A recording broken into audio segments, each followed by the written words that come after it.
நல்லதை தொடங்கிவிடு.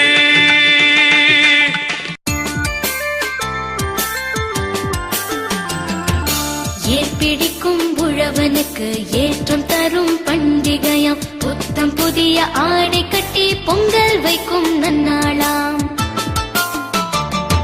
செங்கரும்பு மஞ்சளுடன் சிறப்புடனே படையலிட்டு கடவுளுக்கு நன்றி சொல்லும் தமிழர்களின் திருநாளாம். உலகமெல்லாம் கொண்டாடும் உழவர்களின் நாளிதுவாம். ஏற்பிடிக்கும் உழவனுக்கு ஏற்றம் தரும் பண்டிகையாம். புத்தம் புதிய ஆடை கட்டி பொங்கல் வைக்கும் நன்னாளாம். செங்கரும்பு மஞ்சளுடன் சிறப்புடனே படையலிட்டு கடவுளுக்கு நன்றி சொல்லும் தமிழர்களின் திருநாளாம். உலகமெல்லாம்